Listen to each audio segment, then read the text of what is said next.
I'll walk you through the A6 Ruy Lopez in just 10 minutes. This is known as the Morphy variation. And the reason that we put the question to the bishop is, first of all, if they take, they're not really threatening to actually win the pawn, because you have queen d4 to regain the pawn with interest. And on the other hand, if they play bishop a4, which is the main move, well, we're going to have some extra options of being able to kick away that bishop later on. I'll start by showing you the main lines and kind of work our way back towards some of the sidelines, but by the end of this video, if you play this with white or black, you'll feel pretty comfortable in the arising positions. And if you're wondering why is playing moves like rook e1 rather than, say, d3 or knight c3 or queen e2, well, basically the reasoning is that white is sort of keeping the option open to be able to go c3, d4, and try to occupy the center. And the main line at the high levels of play that players like Carlsen and many other world champions have gone for is known as the Marshall Gambit, where rather than just playing a quiet d6, which we will get to a bit later, instead we're just going d5 and just sacrificing the pawn. But on the other hand, we're going to get a lot of active piece play for it, where after c6 the plan is just bishop d6, queen h4, and just kind of bring the pieces into the attack accordingly. I guess bishop could also go here as well, but you get the idea. And white has tried different things like d4 is the main line in the past. Nowadays d3 is more the trend. But yeah, you can see that regardless, black's going to have very good compensation with active piece play. In recent times, also the move bishop e7 is a less theoretical way to also get good compensation. But because the Marshall is just so reliable and very hard to beat, some players do like to play these anti-Marshall systems, such as, say, h3, which is sort of aimed at trying to make the move d5 and that Marshall Gambit idea a bit less effective when white still has a c3 square for the knight. Now you can still play it as a pawn sack anyway, it's still quite reliable. But you can also play d6, just go for these more kind of strategic sorts of positions, but where both sides of course have their chances. And also a move that like a4 can also be appealing, because if black plays b4, white kind of gets to choose whether to get a more kind of open position with d4 or play more strategically with d3. So just a very solid way of playing it as white. That's the overview of the Marshall, but I do want to also explain why the historically more common d6 maybe doesn't have quite as strong a reputation today as it might have in the past. Now, the immediate d4 does give black bishop g4 and some good pressure on the center, which is why the prophylactic h3 to prepare this d4 has become the main line. And in all cases, white does get some decent chance for an advantage. For instance, the old main line is the trigger in with knight a5 and c5 and playing this sort of thing. And then the lines with knight d2, black was actually more or less getting a reasonable position, but nowadays the move d5 kind of leaves the knight a little bit stuck on a5, and with white having this long-term space advantage, white is doing quite well here. Also, by the way, if you are enjoying this video, do make sure to leave a like on the video. If you're new here, you can also subscribe and get more content like this one from me. Also, if we take some alternatives to knight a5, the Breyer with knight b8 is a system that has a very solid reputation where you kind of can just play in a very systematic sort of fashion, just bring the pieces around. And in that case, yeah, after knight d2, black's play is not so bad, perhaps, but recently it's also been this modern trend of playing c4 and just kind of playing with the pieces a bit more, and this does give white a little bit of an edge with the space. Probably the line with the best reputation in the modern computer era after h3 is the Zaitsev with bishop b7, rook e8, which doesn't really have the obvious disadvantage of white can now repeat moves, so you can't really play it as a winning weapon with rook e8. But beyond that, there's also moves like knight d2 is the main line, also the move of a3 and kind of tucking away the bishop and preparing this d5 is also quite popular these days for white. So this sort of explains a little bit why both sides may look for some alternatives. That, well, some of these old main lines are maybe not as reliable as they used to be thought, and also the Marshall is a bit of an annoying system to deal with in the fight for an opening advantage as white.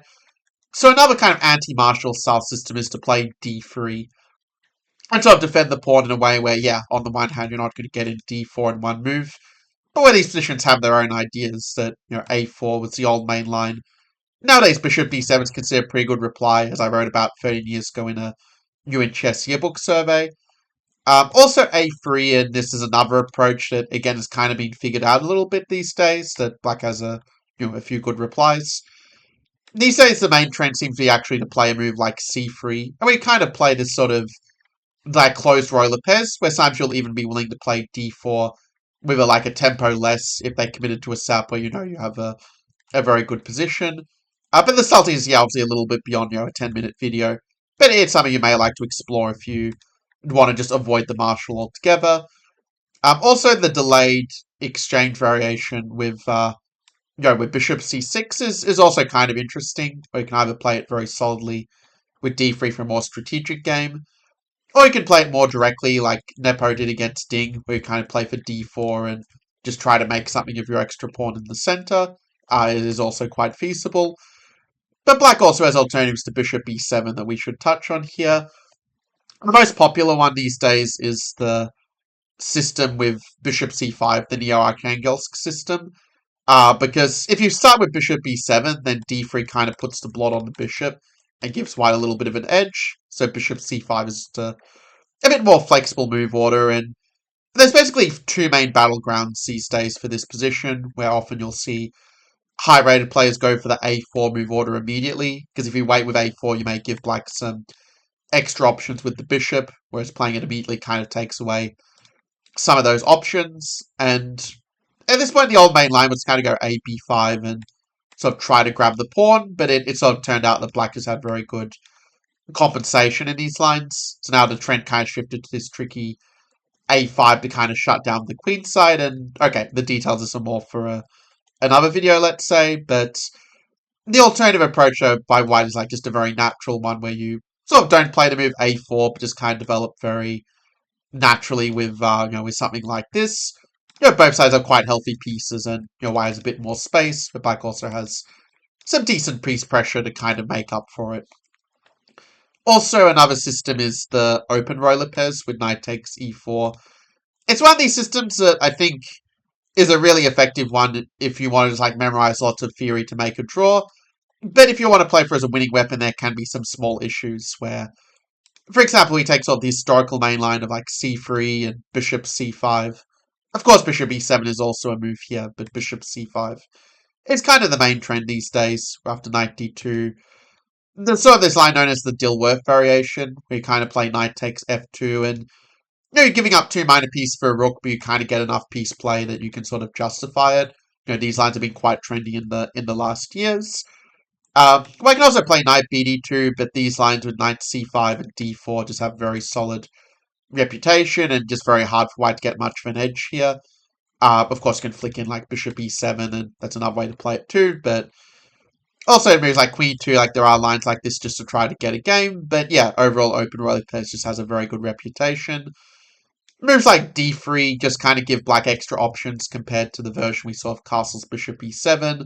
The bishop would go more actively to c5 than to e7, for instance. Also, the move d6 and this kind of kingside fianchetto also has a pretty good reputation, where sometimes you can play for f5 if you want to play it dynamically, but you can also play more solidly as well, of course. And moves like knight c3 recently played by players like Sindarov, but it'll often just lead to kind of slightly different versions of ideas we've seen already. With bishop a4, there are a few alternatives to knight f6 that maybe don't have quite the same reliable reputation, but it can be a way to sort of surprise the opponent, like the Steinitz variation, or the delayed Steinitz with d6, where you can often go for some different subs and sort of get a game in that way. Also, the Norwegian variation with knight a5, we kind of go after their bishop pair, is also been a little bit trendy in the last year or so. And also another fun line is what I call the Indian Ruy Lopez, where you go bishop c5, but with not knight f6, but rather knight g7 in mind. And you get this position where, yeah, white has a bit more space, but you kind of have some flexibility and can try to counterattack in the center in different ways later on. And to conclude this video, I'll also just share with you that in the exchange, if they do play the more critical castles, there's a bit of a wide choice here, all of f6, bishop g4, all of these moves basically are going to be fine for black. But f6 is kind of the historical main line, and it sort of leads to a very typical position where, say if instead bishop g4, you just play the main line of takes, you end up getting this endgame where, yeah, white has the better pawn structure because of the doubled pawns. But on the other hand, you also have the bishop pair, and it just kind of evens out to being about equal at the end of the day. But definitely an interesting sort of endgame. And that concludes our coverage of the Ruy Lopez in 10 minutes. Let me know in the comments below which of these ones was your favourite, and I will see you in the next one.